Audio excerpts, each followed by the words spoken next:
Bonjour, bienvenue pour ce nouveau journal. Nous sommes le mercredi 6 janvier. Dans l'actualité, la parution de Charlie Hebdo, un an après l'attentat contre la rédaction du journal.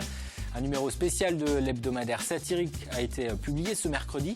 Et les buralistes vendéens en ont reçu plus que les semaines passées. Plus de 5000 Charlie Hebdo ont été mis en vente dans le département.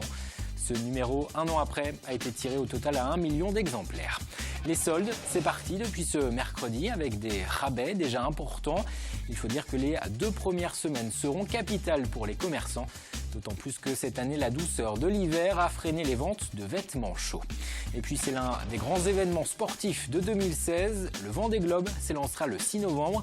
Il reste tout juste 10 mois aux skippers pour se préparer à cette course autour du monde en solitaire. Combien seront-ils? Qui y participera? On fait le point dans cette édition. Un dieu armé d'une Kalachnikov dessinée en noir et blanc. Et ce titre, un an après, l'assassin court toujours. C'est la une du numéro spécial de Charlie Hebdo paru ce mercredi. Un an après l'attentat contre la rédaction de l'hebdomadaire satirique qui a coûté la vie à 12 personnes, dessinateurs, collaborateurs du journal ou policiers. L'an passé, une semaine après la tuerie, il s'était vendu 7 millions de Charlie Hebdo, avec parfois des files d'attente devant les kiosques. Ce matin, en Vendée, c'était beaucoup plus calme chez les marchands de journaux. Élodie Pépin. Ce mercredi matin, dans cette boutique de Montaigu, il n'y a pas foule. Mais tout de même, quelques clients venus spécialement acheter le numéro anniversaire de Charlie Hebdo.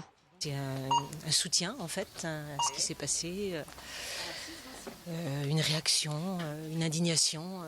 Et donc voilà pourquoi j'ai acheté Charlie Hebdo. Je trouve que le dessin est bien et puis ça représente vraiment ce que ça veut dire, quoi. Voilà. Je pense qu'ils vont relater quelques problèmes il y a un an à peu près, ce qui s'est passé. Un an après, les clients sont donc revenus, mais beaucoup moins nombreux qu'au lendemain des attentats. À l'époque, ce buraliste avait été envahi et les ventes de journaux repartaient à la hausse. Quand il y a eu les attentats, les gens sont revenus dans les magasins alors qu'on avait un peu l'impression que la presse quotidienne était un petit peu commençait à être abandonnée de petit à petit. Et du jour au lendemain, l'effet Charlie a fait que les gens ont voulu relire les journaux papier. À partir des événements, à partir du 7 janvier, la librairie a redémarré un rythme de plus 10% sur le mois de janvier. L'effet Charlie s'est aujourd'hui un peu essoufflé, mais dans cette autre boutique de la Chaise-le-Vicomte, sur les 20 Charlie reçus ce matin, il s'en est vendu tout de même un peu plus que d'habitude. 2, 4, 6, 8, 10, 11, effectivement 11. Oui.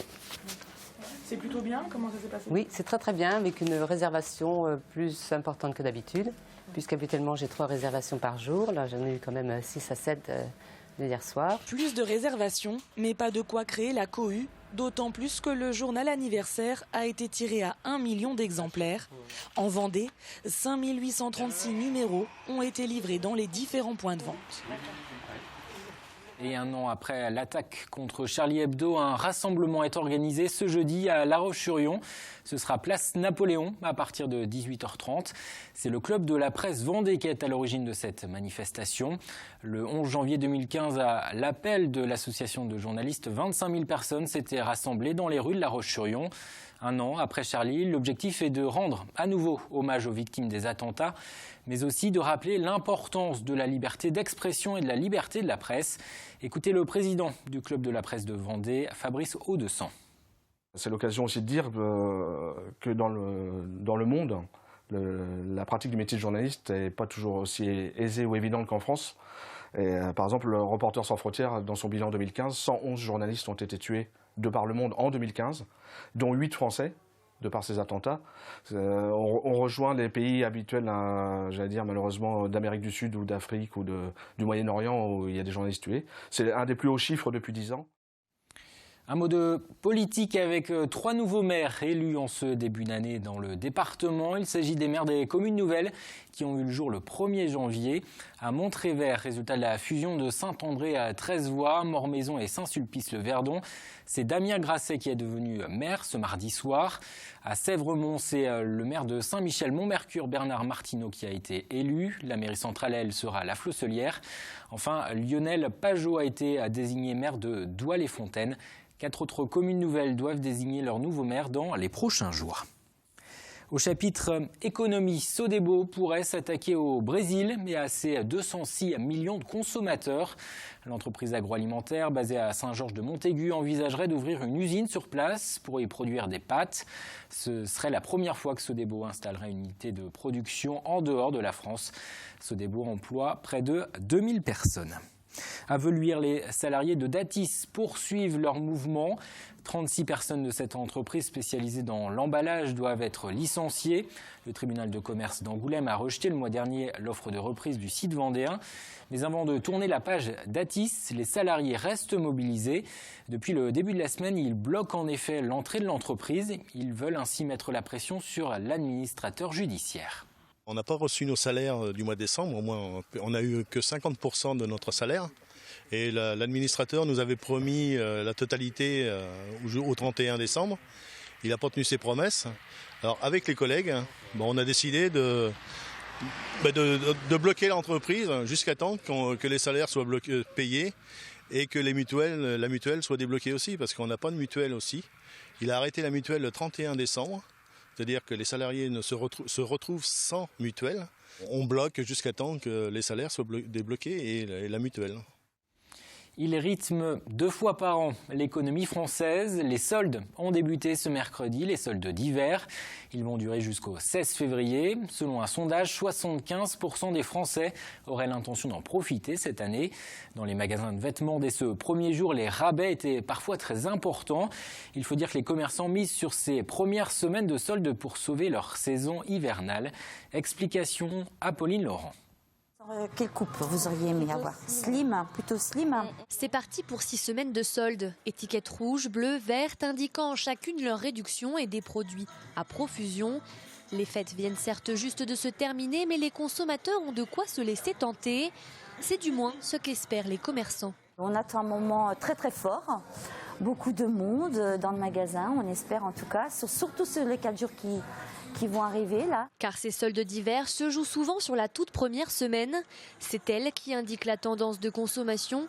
Et avec ce début d'hiver très doux, les doudounes, manteaux chauds et pulls d'hiver ont eu un peu de mal à se vendre. On a des quantités assez importantes sur des pulls qui ont eu du mal un peu à décoller pendant l'entrée de saison, là, novembre-décembre. Donc du coup, voilà pourquoi ils sont à moins 50 et moins 60 du coup pour les soldes de cette année. Des promotions parfois plus importantes pour attirer le client vers les produits de saison, ce qui n'est pas pour déplaire aux acheteurs. Ça permet d'avoir plus de fringues pour moins cher. Beaucoup de pourcentage, donc c'est pour ça que je viens très tôt le matin, j'en profite. J'ai déjà commencé effectivement, maintenant après voilà, c'est le coup de cœur qui fera l'achat en fait. Du côté des chausseurs, la météo a également eu un impact sur les ventes de novembre et décembre. Les bottes notamment n'ont pas remporté un franc succès. Il y avait très peu de bottes cette année, donc effectivement, globalement c'était les boots en chaussures. Et les boots, ça n'a rien de très très mode non plus, parce que ça existe déjà depuis 2-3 ans. En fait, il y a peut-être un petit souci de mode qui n'existe pas là, depuis cette année, cet hiver. Une mode peut-être moins inspirante, mais ce n'est pas ce qui arrêtera les Français. Selon un sondage IFOP, le budget moyen pour ces soldes d'hiver devrait approcher les 230 €, soit 55 € de plus que l'année dernière. Et 42% des sondés précisent qu'ils profiteront également des rabais sur Internet. On ouvre une page sport à présent avec ce qui sera sans nul doute l'événement de la fin de cette année 2016. Le Vendée Globe, une vingtaine de navigateurs devraient participer à la course en solitaire autour du monde dans tout juste 10 mois, le 6 novembre. Avant d'espérer pouvoir succéder à François Gabard, les skippers doivent valider leur inscription et boucler leur budget. Alors combien seront-ils sur la ligne de départ? Élément de réponse avec Aurélien Huard. 30 en 2008, 20 en 2012, ils seront au maximum 27 bateaux au départ du prochain Vendée Globe le 6 novembre. Une limite fixée par les organisateurs pour des raisons de sécurité. Pour l'instant, 15 sont officiellement inscrits. On retrouve des habitués comme Armel Lecléache, 2e en 2013, Jean-Pierre Dick ou encore Vincent Rioux, déjà vainqueur du Vendée Globe. De nouvelles têtes seront aussi sur la ligne de départ, comme Morgan Lagravière, Paul Meillat, Fabrice Amédéo ou encore Nicolas Boisdevézy. 15 inscrits donc et 12 pré-inscrits avec des dossiers plus ou moins avancés. On retrouvera très certainement Jean Le Cam ou Arnaud Boissière qui naviguera sous les couleurs de la Micaline. Pour d'autres, la situation est plus compliquée. Alessandro Di Benedetto, 11e du dernier Vendée Globe, recherche toujours un sponsor principal. C'est une expérience qui est fantastique, une aventure ultime, énorme, mais pour tous les salariés, pour les entrepreneurs et pour les gens, pour l'équipe, c'est quelque chose vraiment de fabuleux. Donc vraiment, j'ai hâte de le refaire et j'espère avec un bateau plus performant de la dernière fois. Le projet du Sablé Jeff Pellet, intitulé Comme une Vendée, avance avec déjà plus de 300 partenaires et surtout un bateau arrivé au Sables d'Olonne fin décembre. Le programme, c'est rentrer le bateau en chantier tout début janvier. On a des tests de stabilité à faire juste avant de le sortir de l'eau. Et après, jusqu'à fin mars, rester dans un timing pour que le bateau renavigue fin mars pour convoyer le bateau et aller prendre le départ de la course New York-Les Sables. La course New York-Les Sables qui permettra à Jeff Pellet et à d'autres skippers de se qualifier pour le Vendée Globe. La date limite des inscriptions est fixée au 1er septembre. Et pour patienter avant le départ de la course, une exposition baptisée Les Aventuriers de l'Océan, du Moyen-Âge au Vendée Globe, sera visible à partir de cet été au Sables d'Olonne. Elle sera installée sur le village nautique face à Port-Olona. Cette exposition devrait réunir des objets, mais aussi des vidéos et des documents numériques retraçant l'histoire de l'aventure maritime. Sa conception a été confiée à la Corderie Royale de Rochefort. C'est la communauté de communes des Olonnes, accompagnée de 5 associations, qui est à l'origine de cette exposition. L'idée, c'est de faire vivre le Vendée Globe et l'aventure maritime au Sable, notre culture maritime, avant, pendant et après le Vendée Globe, et pas seulement tous les 4 ans. Et donc, la communauté de communes, en partenariat avec le collectif que vous avez vu, et le département et la région, veut créer une exposition événement, Les Aventuriers de l'Océan, du Moyen-Âge au Vendée Globe, qui ouvrira ses portes au début de l'été prochain pour permettre aux touristes de sentir et respirer le Vendée Globe 3 mois avant le départ et de prolonger cette exposition pendant le Vendée Globe et au retour des skippers afin d'offrir un lieu touristique, économique, patrimonial autour du Vendée Globe et de cette magnifique aventure humaine. Un mot des Vendéens engagés sur le Dakar 2016. Les concurrents poursuivent leur traversée de l'Argentine. Avant le départ de la 4e étape ce mercredi, Ronan Chabot et son copilote Gilles Pillot étaient 24e du général. Éric Bernard et Alexandre Vigneault 36e. Un classement auto dominé par le champion du monde des rallyes, Sébastien Loeb. En moto, le Vendéen Nicolas Billot pointait lui à la 103e place. Les participants au Dakar arriveront en Bolivie ce jeudi. Le Dakar, lui, il en rêve. Si on connaît plus Anthony Charteau comme coureur cycliste, le Vendéen est aussi un passionné de pilotage. Celui qui a participé plusieurs fois au Tour de France pratique régulièrement le karting. Son envie, c'est de rouler sur les pistes sud-américaines. Il n'a pas pu prendre le départ cette année, mais Anthony Charteau compte bien faire partie l'an prochain des concurrents du Dakar 2017. Il espère d'ailleurs officialiser sa participation dans les prochains mois. Grégoire de Châtillon l'a rencontré. Retiré du cyclisme pro depuis 2013, Anthony Charteau est aujourd'hui chef d'entreprise. Il fabrique et vend des poêles à bois et des cheminées, mais le meilleur grimpeur du Tour 2010 est en manque de compétition. Aujourd'hui, plus que jamais, il ne rêve que du Dakar. Depuis 3-4 jours, je suis un petit peu excité. J'aimerais beaucoup y être. Je dirais même que j'étais plus branché sport mécanique et sport auto que vélo. Voilà, même si j'aimais beaucoup le vélo, hein, évidemment. Les choses ont fait que j'ai fait du vélo. Financièrement, c'était évidemment plus facile pour mes parents. Et j'ai fait carrière là-dedans. Ça n'empêche que j'ai toujours suivi le sport auto et notamment Dakar. Le Dakar, il s'y prépare depuis 1 an et demi. Le nerf de la guerre, c'est l'argent. Il lui faut 200 000 € et trouver un copilote. Le point commun avec le vélo pour lui, c'est l'endurance et l'aventure. Je fais souvent le lien avec les grands tours. Le Dakar, ça dure 15 jours, un grand tour, 3 semaines. C'est des choses qu'il faut gérer avec de l'endurance, ce que j'aime beaucoup.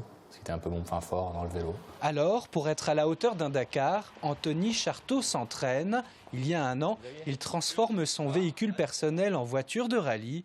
Et depuis, il participe régulièrement à des compétitions. Je ne suis pas un novice. Maintenant, je serai un novice pour les dunes, le désert. Voilà, ça c'est quelque chose qui me sera tout nouveau, mais que j'ai hâte de découvrir. À l'écouter parler, Charteau s'y voit déjà, au volant de son buggy dans le désert sud-américain. Il y a des choses comme ça où je suis décidé et je vais tout mettre en œuvre pour le faire. Maintenant, je le ferai peut-être qu'une fois, mais je veux absolument le faire. Je pense qu'on est dans un département quand même qui marche bien, dynamique. Le vélo a fait que je peux être quand même populaire en Vendée. Il y a beaucoup de gens qui sont derrière moi et oui, j'espère être sur un Dakar prochainement. Prochainement, pour Anthony Charteau, cela veut dire dès la prochaine édition, en 2017, avec 2 objectifs. D'abord se faire plaisir et puis terminer le Dakar. Avant de se quitter, on jette un coup d'œil à la météo avec une alerte jaune à la crue. Cela concerne la Sèvre nantaise. La pluie de ces derniers jours a fait gonfler le cours d'eau et les précipitations attendues pourraient entraîner des débordements. La préfecture de Vendée appelle donc à la prudence. Le soleil fera son retour ce jeudi dans le courant de la journée. Les températures 13 à 14 degrés au lever du jour, 2 à 3 degrés en moins dans l'après-midi. Le détail des prévisions, c'est dans un instant avec Carmel Pavageau. C'est la fin de cette édition. Merci de nous avoir suivis. J'aurai le plaisir de vous retrouver demain pour un nouveau journal.